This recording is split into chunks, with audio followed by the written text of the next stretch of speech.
Have you ever felt a pit in your stomach and wondered, is this my intuition warning me or just my fear trying to protect me? If you have wrestled with that question, you are not alone. When you can't trust yourself, you end up second guessing your decisions, doubting your feelings, or handing your power away. And the truth is that many of us were never taught how to trust ourselves. I remember going to a cacao ceremony with a very intuitive friend of mine. And at one point during the ceremony, she reached out and she touched my arm. And it was very nice. I felt a lot of affection in that touch. But after the ceremony, when we got to talking, then she said, well, when I touched you, I received the impression that we're not friends. And I was shocked because I had invited her. And I thought that we were friends. I invited her because I thought we were friends. So once I got over my shock, I could tell that she was really spiraling. Even though in this moment we were really enjoying our time together, then her insecurities about the time between our hangouts was feeding her fear about the relationship, which had her wondering if she was too much, too little, or said the wrong thing. She was convinced that this was her intuition speaking, when really it was her fear and insecurity. And I'm so glad that she said something so that I could speak up and kind of set the record straight, because that wasn't how I was feeling at all. And while it can be really easy to see in other people when they're allowing fear to drive the train, then I want to remind you that this is something that we all experience from time to time. We've all done this before. So think about that time when the other person didn't respond to your text right away, or maybe they didn't respond at all, and you assumed that they didn't like you anymore. Or what about that time when you were at that party and then afterwards you kept replaying every single word in every exchange at that party, living in the insecurity around, I don't know if they're ever going to call me again. I think I might have blown it. But these stories may not be true. So if you've ever sat there wondering whether that uncomfortable feeling that you're having is a warning sign or if it's just an old fear playing tricks on you, then this episode is for you. Now, I want you to know also, as we're talking about this fear, I'm not talking about those times when you are seriously in danger. Okay, I'm talking about those times when we're experiencing a fear response, even when we're safe. Okay, there's a big difference there. So first, let's talk a little bit about understanding fear versus intuition. Fear comes from past experiences, trauma, or conditioning. For example, you felt abandoned once before, so now when somebody doesn't text back right away, you immediately fear that you're being abandoned all over again. Or maybe after your relationship with your hypercritical ex, then even gentle feedback during your work performance review, it can feel like a personal attack. Or maybe because your mother-in-law often criticized your parenting, then you find yourself overreacting and feeling extremely defensive when a friend shares some well-meaning advice for something that really worked well for them. Fear is often loud and anxious, and it can often come with a big sense of urgency, okay? The volume is usually attached to that level of urgency. And it also fills your mind with what ifs. So like, what if they don't like me? What if I lose my job? What if I say the wrong thing? What if they leave me? You probably have a lot of story around your fear. A story with the volume turned all the way up. You're thinking, it's happening again. Or you're thinking, well, I know it's eventually going to happen. And so you keep replaying that in your mind. So notice what's happening in your mind when you're experiencing fear, and also notice what's happening for you in your body. In the body, then, fear feels tight. It can feel panicky and constrictive. And you may feel very anxious and have a hard time sitting still. Or maybe your body is sitting still, but your mind is still really racing and having a hard time being still and quiet internally. It can feel so loud and so intense at times that oftentimes we can actually mistake it for our intuition, but intuition is going to feel a bit different. Intuition is softer. It's more subtle. It is slow, quiet, and steady. It quiets the mind rather than overstimulating it. It doesn't force urgency, but instead then it's kind of just a deep, calm knowing. In fact, you might even find that instead of feeling panicked by your intuition, instead you're almost curious about it. Curious about that idea that just came to you that you hadn't really considered before. But when you hear it, when it comes to your mind, you're almost kind of neutral about it, because it's opening you up to possibility. You're thinking, wow, I've never considered that before. Could that possibly be true? How interesting. It shifts it towards that open curiosity rather than closing you off when you're experiencing that fear response. So when you're experiencing intuition, you're feeling at peace. You have a clear head. You feel open rather than closed like you do with fear. It's a deep, calm knowing, not a frantic urgency. In the body, intuition, it feels open, clear-headed, and expansive. Now, some people might say, well, but intuition warns me too, right? So fear often is a warning sign. Intuition can also be a warning sign, but the intuitive warnings feel a little bit different. When it's an intuitive warning, it can feel more like a gentle tap on the shoulder rather than an emotional earthquake. So it might be a gentle, it's time to buckle up. Or maybe you're thinking something like, I think it might be time to start looking for a new job. Or maybe, yeah, it might be time for a change. So notice that each of those thoughts, they're a bit more expansive. They move you forward rather than keeping you stuck in the moment. Intuitive nudges, then they offer more expansive paths rather than trapping you in those old fear cycles and creating resistance around your current path. You might even notice that sometimes then fear disguises itself as logic. You might be thinking, well, I'm just being realistic, or of course this is true because I can see all of the evidence. But remember that your mind is constantly going to be looking for evidence that whatever it is that you're thinking about is true. And that means sometimes it ignores the things that seem obvious to everybody else because it's looking for all of the things to back up what it is that you're thinking and thinking that that is true, right? It wants to support your thought process. So remember my friend from that ceremony.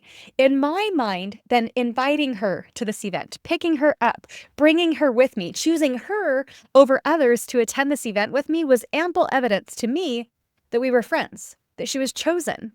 But because she had a different expectation in the relationship around how frequently we should be spending time together or how frequently we should be talking, then her fear was focused on the gaps rather than being focused on the quality time together and the intention behind dedicating time for us to spend together.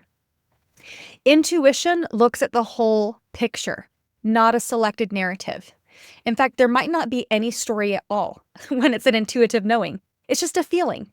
And so sometimes this feeling, it might even feel illogical, but it also feels deeply right, like a new idea that you know you didn't come up with on your own. One other way to think about this is to just imagine yourself going to a haunted house. Now, we've all been to these haunted houses. Some of us love them, some of us hate them. For me, it depends on the day. But it can be really interesting attending these haunted houses because there's basically two kinds of people that attend them. There's the people who attend and they scream through the whole thing because they just know that somebody's going to jump out at any moment. And so they go through the haunted house reacting through their fear response. And then there's the other kind of people that show up to these, where they do actually know that somebody is going to be jumping out around any corner. So when somebody does jump out, they're actually super chill about it. They might even wave and be like, oh, hey, how's it going? And it almost diminishes the experience because we're wanting to go in and be scared. So it can be very interesting to see the difference between someone who knows they're going to jump out, so they're constantly in fear, versus someone who actually does know that somebody's going to jump out, and so they're able to just respond accordingly rather than react emotionally. And acting versus reacting is the difference between a fear response and a clear response. In fact, that can be one way to really think about this is, am I reacting through fear or am I feeling clear on this? They're very, very different. One of the main reasons why people have a hard time tuning into their intuition is because of past pain. For example, maybe they experienced hurt or pain in a relationship. So now then their brain essentially wants to say, you should listen to me instead of to your heart. Your heart got hurt because you weren't listening to me. So stop listening to your instincts, stop listening to your intuition, and listen to me instead. And then you'll never experience pain again. Now, I want to make it clear that just because you have experienced pain, it doesn't mean that you don't have access to your own inner knowing. Things can change. People can change. Life happens. It's part of the human experience. So when you have experienced pain, don't make it mean that something's wrong with you. This is part of the human experience, and we're all learning and evolving together. And sometimes having those experiences where we have been hurt, it can actually increase our intuition and our personal awareness. I get it that pain can be loud. So loud at times that it can be really hard to really hear that quiet knowing. But it doesn't mean that you should no longer trust yourself. So if you're hurting and if you're unsure how to trust yourself again, working with a coach can really help. So come and work with me and let me remind you how powerful you truly are. We can look at those specific examples of the events that have occurred in your life and reset your nervous system around them, because oftentimes that fear does keep us stuck in the past. And then you can move forward with more clarity. Getting one on one support is honestly the most ideal. But until then, I want to just kind of share a few practical things that you can do right now to help you to distinguish between your fear and your intuition. So, the first tool I want to offer you is the 10-second body check. Just take a little minute to check into your body. See how your body feels and what's coming up for you. Remember that fear tightens and intuition expands. Practice taking the time to identify how both fear and intuition feel in your body. It's different for everybody, so take some time to dedicate to that. In fact, you might even want to take some time in your meditation to just sit with, what does fear feel like for me? And what does intuition feel like for me? And note the differences. Tool number 2 is the time test. Fear tends to get louder and more chaotic and more frantic the more you sit with it. Fear wants to scream at you and show you all of the ways and all of the reasons that you are not safe right now. It can serve a purpose when you're in actual danger. Fear can help us to get ourselves to safety. But today we're talking about when we're not in actual danger, but we're just experiencing a perceived danger, and that perception of there being danger or a potential danger is keeping us stuck. So fear over time gets louder and more intense the more you sit with it. Intuition, on the other hand, it stays steady, and it may even become even clearer over time. So if you're worried that a friend doesn't like you anymore and your fear is coming in, intuition may resolve that fear over time by reminding you of all the ways that you and your friend have connected in recent months. It quiets the fear over time, and it brings peace and a deep inner knowing that everything is going to be okay, because you're choosing to act rather than react emotionally.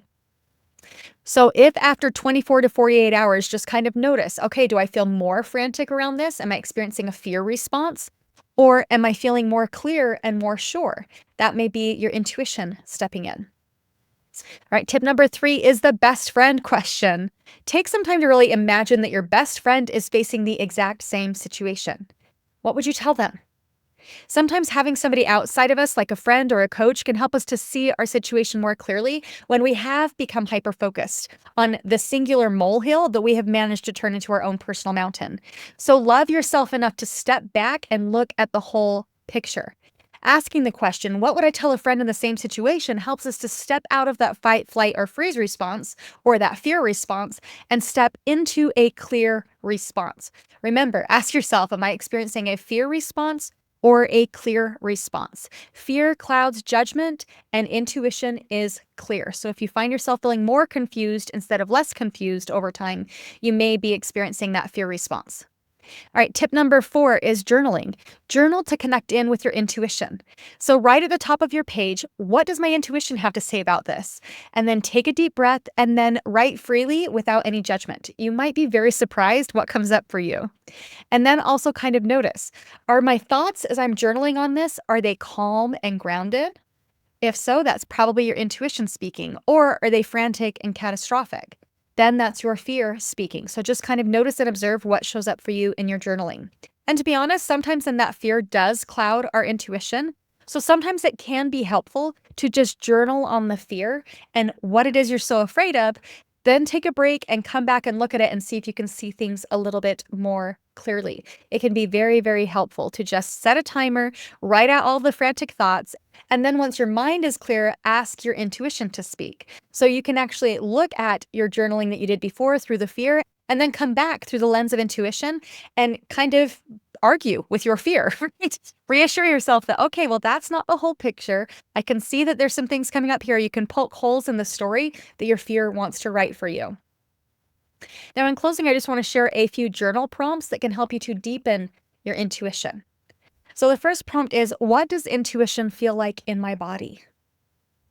Am I clear on this, or am I feeling fear around this? What lesson is the fear here to teach me? Do I need to get myself to safety, or is this just my nervous system wanting me to believe that I'm in danger when I'm not? One thing that can be really helpful around this is asking yourself 2 questions. Ask yourself, am I safe? And then ask yourself, do I feel safe? If you're not safe, take action, get yourself to safety. But sometimes you are safe. Nobody's barging in. You're completely safe. Nobody's trying to attack you in this moment, but your nervous system doesn't feel safe. Addressing the actual fear versus the nervous system reaction to an imaginary fear is going to be approached very, very differently. So acknowledging that the fear is unwarranted can really help to bring the prefrontal cortex back online so that you can act rather than react through that unwarranted fear. A few additional questions that you can journal on is, if I weren't afraid, what would I do next? Or if you are clearing out that fear, then just ask yourself, okay, well, if I were no longer afraid, what would I do next? And again, this activates your clear response. It brings the prefrontal cortex back online. It can help you to step into your heart space, which is where that intuitive knowing is. Another question is, okay, well, where in my life am I currently feeling an intuitive nudge? Am I fighting my intuition, or am I working in alignment with my intuition? What action do I want to take right now that is in alignment with my intuition and who I am? It's reminding you what's in your value system and what's most important to you. So listen to those voices. Just to recap, fear is urgent, anxious, and constricting. Intuition is calm, steady, and expansive. Fear is in the head space with all those busy thoughts, whereas intuition lives in the heart space.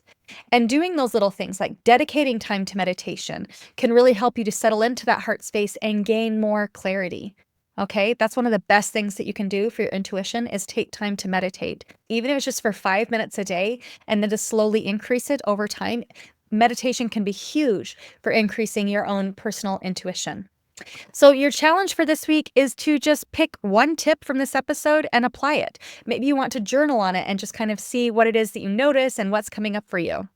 I would absolutely love to hear what's coming up for you. I would love to hear what things you have noticed around your fear and your intuition. So send me a message, find me on social media, whatever, and share more of your personal experience. I would love to hear it. All right, well, I hope that you have a wonderful week, and let's talk soon. Bye now.